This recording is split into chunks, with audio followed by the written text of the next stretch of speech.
Welcome to Inside New York.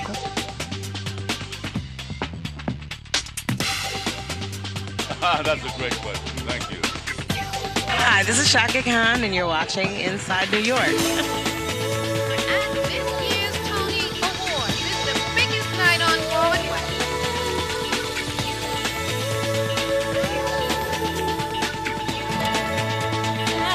And I'm on Inside New York. Now, you may think we're passive. To the contrary, we believe in direct action. We are doers, enterprisers, thinkers, but most of all, we're businessmen. Our aim is to drop Mr. You-Know-Who out of Harlem. Well, who's Mr. You-Know-Who? The white man, Pop. Damn. Oh, him. Okay. We like to use that name for our members in order to get away from the bad feelings we have whenever we use the word white. We want our members to always be objective. And in this way, we shall move forward. Before we get there, there won't be a single Mr. You-Know-Who left in this part of town. We're going to capture the imagination of the people of Harlem. And that's never been done before, you know. Okay. Welcome to Inside New York. We are at the theater of St. Clement's Church, one of the oldest theaters in New York City, and they are presenting on stage the 1969 masterpiece by Lonne Elder III, entitled Ceremonies in Dark Old Men, which was first presented by the Negro Ensemble Company, and it almost won a Pulitzer Prize, but it swept all the other off-Broadway awards. I'm getting old. I'm gonna get me some money and I'm gonna spend it. I'm gonna get drunk and I'm gonna dance some more. I'm getting old. And I wanna fall in love one more time before I die. We are honored and delighted to have back on the show one of our favorite stars. He is a Tony, Grammy, Emmy, SAG Award nominee of the stage and screen, and he is performing the lead in this iconic play, Ceremonies in Dark Old Men. We welcome back on Inside New York, Norm Lewis. It's not every day that I can sit on stage. Hi, this is Norm Lewis, and I'm on Inside New York. We're doing Ceremonies in Dark Old Men at the theater at St. Clement's on 46th Street. Come see us. So, as I mentioned earlier, we are at the theater of St. Clement's Church, one of the oldest churches in New York City, and it is here that the revival of the 1969 masterpiece by Lonne Elder III is being presented, and that is the Ceremonies of Dark Old Men, and we have the lead right here on stage to talk about it and why he decided to accept this role, because everyone knows he is a big star of Broadway musicals and TV, film, and concerts, and this is a very small, intimate, off-Broadway theater. So we wanted to make sure that we let everyone know that they could come and see this amazing star and this iconic production, originally presented by the Negro Ensemble Company. So my first question, Yes. Norm, of course, and first of all, I should say, it was such a thrill to be here opening night for the performance of Ceremonies in Dark Old Men. And it's been a while, as you know, that we've had to sit down. And of course, everyone knows of Norm's performances, his starring roles, and happened to have made history with Phantom of the Opera as the first African American to star as Phantom on Broadway. It is there that we had the extraordinary opportunity to first speak with him. Many of you seen him in Porgy and Bess and Les Miserables.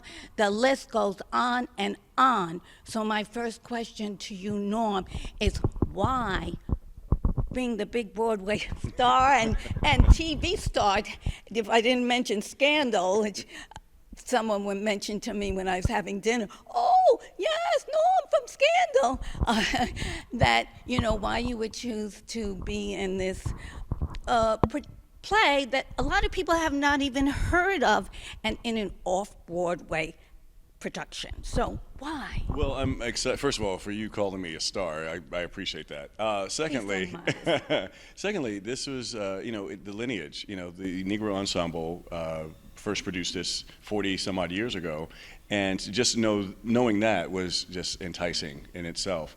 Secondly, knowing the lineage of people and the legacy of people who've been in this, Billy D. Williams and Denzel Washington, Lawrence Fishburne, Keith David, I just wanted to be a part of it. And knowing that these talented men I've always looked up to, and now a lot of them are my friends, I'm glad to know that I'm doing something that they've done.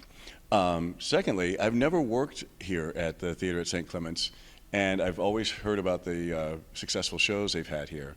So I thought, why don't I give it a chance? You know, and doing a play. I'm known for musical theater, like you said, and this is only my third play since I've been in New York, 30 some odd years now. And so to jump at that chance, I was eager. And this is such a great play. It was nominated for a Pulitzer, and yeah, when and won, it seems like almost every other off-Broadway award. Right, yeah. So, I mean, you know, just to be a part of this legacy was important for me. Now, let's dig into the storyline itself, because, you know, it is a drama. It's a very serious drama that deals with the circumstances of African Americans at that time, and we should say that this takes place in the 50s in Harlem. 1956, yeah. Exactly. So, as an African American male, what resonated with you most in terms of the character and the storyline? I think the fact that I, obviously being black and having family of that time period and knowing the struggles they went through, I wanted to celebrate that and honor that. Also, Harlem being the Renaissance that it was, or is still, but especially at that time, and knowing that this was like right at the cusp of the Black Panther movement and people protesting and things like that. I figured that this would be kind of my voice in this time of trouble that we're having right now in 2025. And we have so many people who come from different backgrounds to see this show, and they get the message. Even though it's told through African American eyes, it's still the cultural landscape, people can relate to it. They have an uncle or a sister or brother or cousin that is in kind of the same boat. It's a family drama. There's some comedy in it, but it is a family drama. And even though it's a lot of biting and teasing and things like that within the storyline, there's the love is that undercurrent of love is permeating throughout the whole thing. Why don't you tell our viewers a little bit about your character and the storyline? Well, Russell Parker, that's my character. I'm the dad. I used to be a vaudevillian. I used to be a vaudevillian dancer, and my legs kind of gave out on me.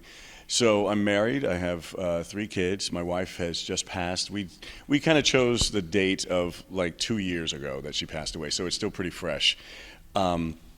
Within my transition from being a vaudevillian, I've decided to become a barber. Not a successful barber, but a barber nonetheless. Hence, that's why we're here in the barbershop.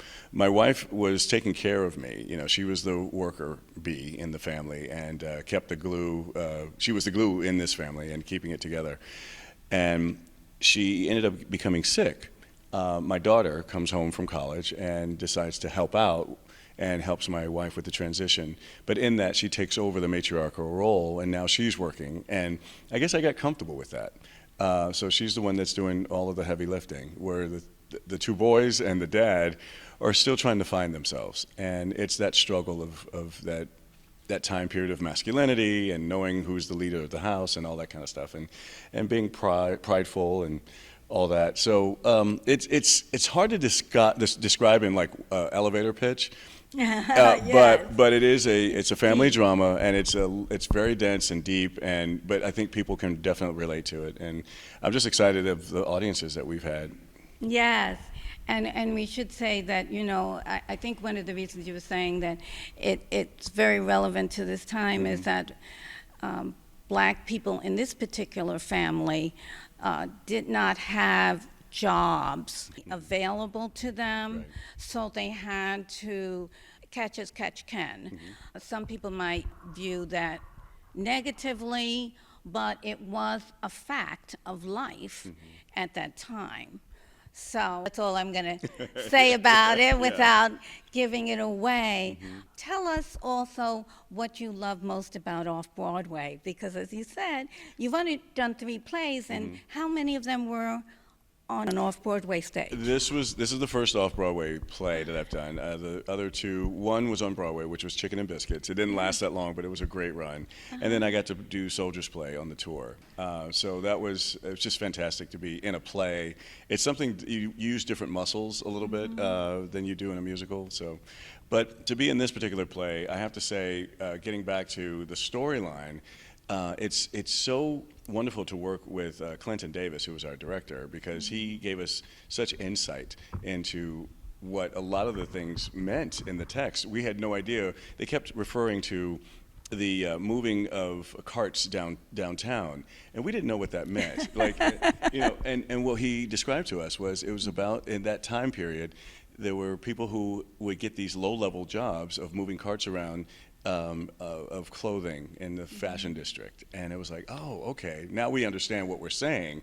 And also reading and really expounding on now I'm forgetting names, Lonnie Anderson III's text. It's so beautiful because it's very poetic. It's very close to the way we speak and colloquialisms and things like that, but then there's little twists and turns that make you go, oh, okay, all right, I like that.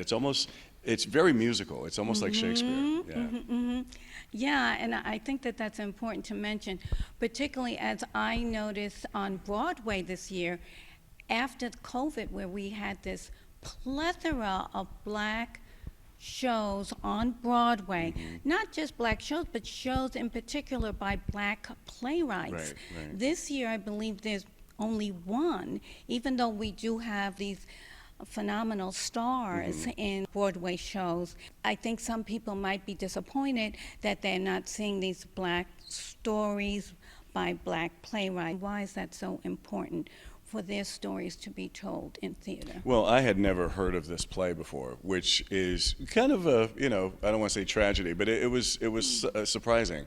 And so to bring this to the forefront, it's been like wonderful, because a lot of people I've talked to about it said, oh yeah, we studied this in college, or I did this show back in whatever town they were living in.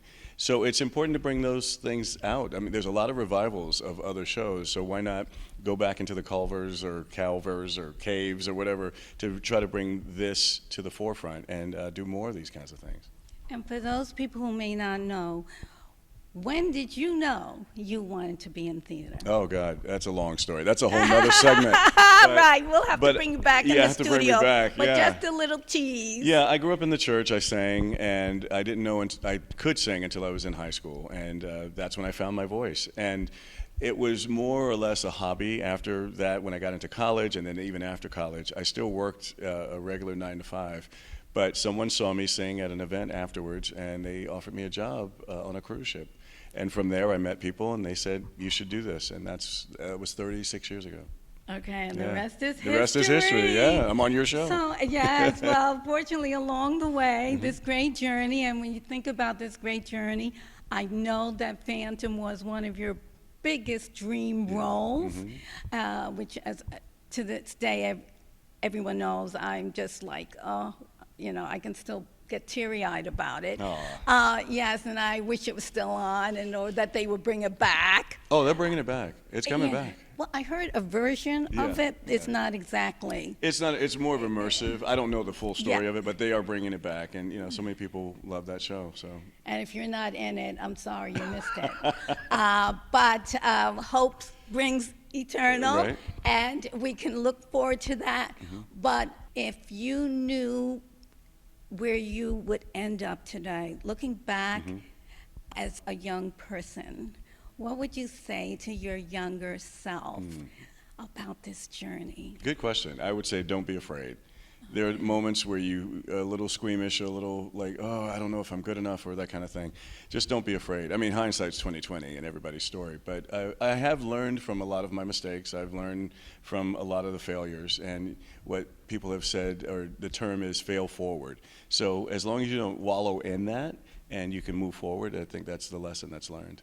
Can you think of one of the biggest challenges that may have at one point questioned whether you should continue? Well, there are so many. There's huh? so many, Right, and but it's an that's why I everyday thing. said the biggest. There was even a few this recently. So, Wow, so, okay, well, so yeah. pick one. Oh God. No, it's just like mostly, am I good enough for this particular role? Like even before I went in for Phantom, I didn't know if I was good enough. I'm a baritone, and they usually hire tenors. So there's that intimidation. But luckily, some universal thing said, you know what, you're good enough.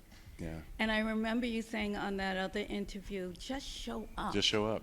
I don't know if there's any additional advice you want to give those I think those- aspiring performers. I would say just find out who you are, whether that be through religion or some sort of spirituality or meditation or something like that. Just know that you're good enough. Just make sure you continue your skill sets, your voice lessons, your acting class, your dance classes. But other than that, just know that you are enough, and just bring you to. That's all you can bring to the table.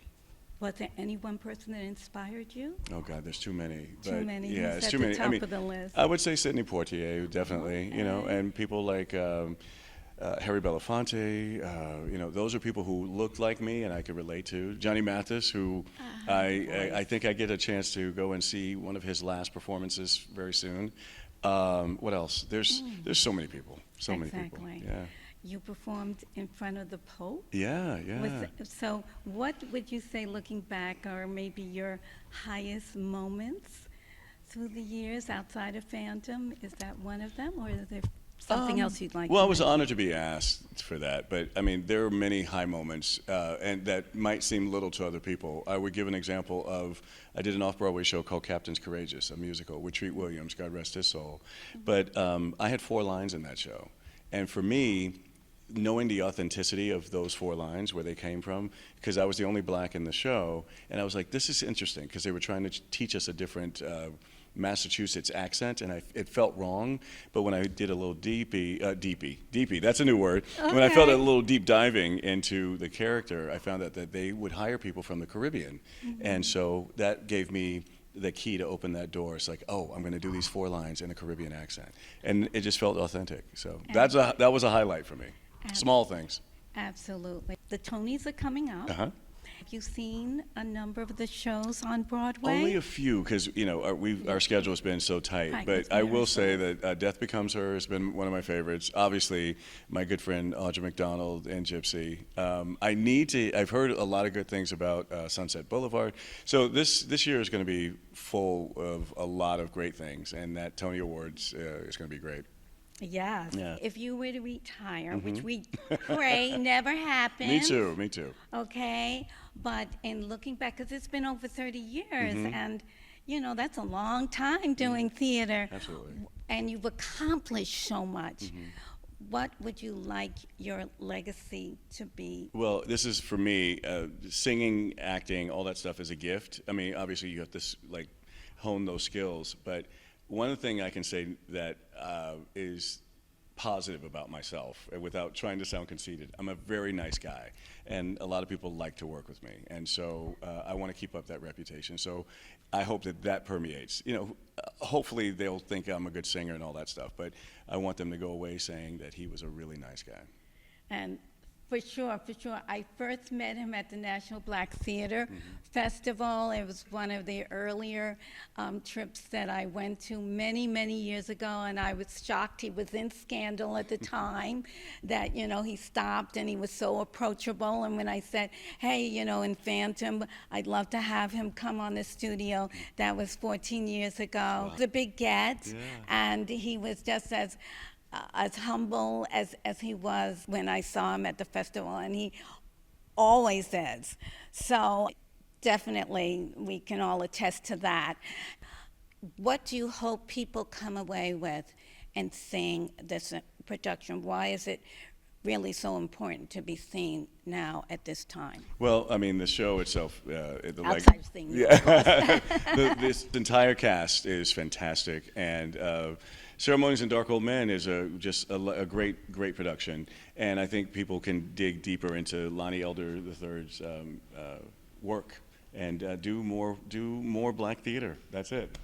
All right. Thank you so Thank much. you. We look forward to seeing much more. Absolutely. Much And more. here we go. And this is the playbill that you'll get. Yeah. And maybe you'll be lucky enough, as I am now, to have it signed. Thank you. Come and see us. Yes, thank you.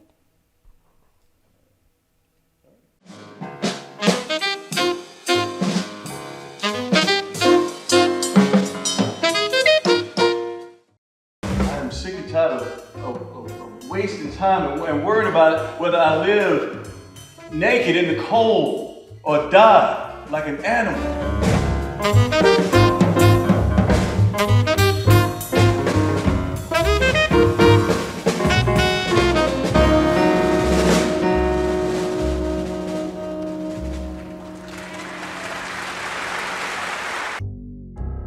I grew up in beauty parlors and barbershops, and so I had a special affection for Ceremonies and Dark Old Men because it takes place in a barbershop setting.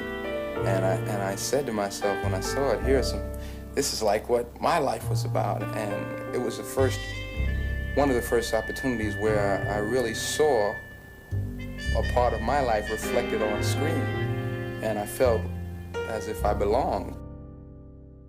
Writer, you know. I started acting, and I started studying acting because I've always been fascinated with it. And plus the fact I figured that I would always be able to get a job quicker as an actor than I ever would be able to be accepted as a writer. And I said to myself, well, possibly if Lorraine can do it, maybe there is some hope, you know, because there was a lot of years where blacks were concerned who were involved in theater. They were really blank, dry, humid, you know, arid years when you could see nothing in the future. You could never see any of the walls tumbling. We're going into business, baby, right here in this barbershop. We're gonna be selling bootleg whiskey, numbers, and little toilets with what? Yeah, you heard me. And if you don't like it, you can pack your bags and leave. Leave? I'll pay the rent here. No more. I pay it now. We are delighted and so honored to have back on the program an award-winning director who got his start at the Negro Ensemble Company, and he is directing the revival of the NEC classic iconic play, Ceremonies and Dark Old Men, at the theater at St. Clement's Church right here in New York City, but only through May 18th. We are so delighted to have him share a little the history about this production and any challenges he may have had in directing it. So we welcome Clinton Turner Davis back on Inside New York. Thank you. For those people who haven't seen it yet, why don't you give us a little description, expression, and detail about the storyline of Ceremonies and Dark Old Men? I would say, so I'm not giving too much of it away, I would say if you haven't seen it, come and see it. Definitely. And then you'll know the story itself. firsthand. But briefly, the play is a two-act play about a family that lives in Harlem. The father is a former vaudevillian who is now taken to to being a barber, and he has his own barber shop in the basement on the ground floor, actually, of the building that they live in, that he lives in with his family, which is three children. Adele, the oldest, who is the daughter, and then two sons, Theo and Bobby. Adele has given them, she has been, the mother, Doris, has passed, and Adele has come back from college and has been supporting the family by herself for the past 6, 7 years. And she's finally had it, and she's given them an ultimatum that in the next 6 days they need to have found employment, or she was changing the locks on the door and putting them out, basically. And the older son, with the father's approval, comes up with this idea to turn the barbershop into a bootleg joint where they're selling bootleg whiskey and some other things. So the shop would be open 24 hours, and and this is under the auspices of a quote unquote community organizer named Blue Haven.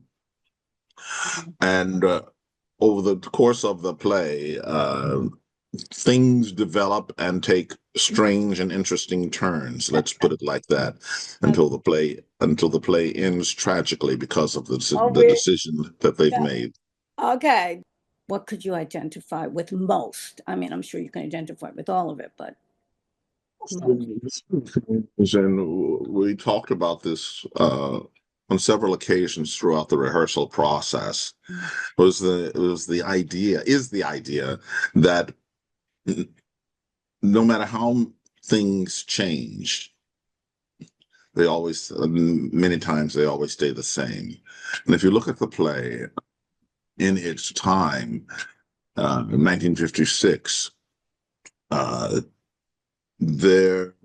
one could pose the question, what were the opportunities for African Americans in general, and African American males in particularly in urban settings? And those options for many were very limited, because in the play, as was often stated, many African Americans refused to, quote unquote, work for the man. thank you for joining us for this week's program of Inside New York. And you can watch more of our interview with Clinton Turner Davis on one of our upcoming programs. Don't forget to subscribe to our YouTube channel and ring the bell so you'll receive an alert when it's available on demand. And we'll see you again next week on Inside New York.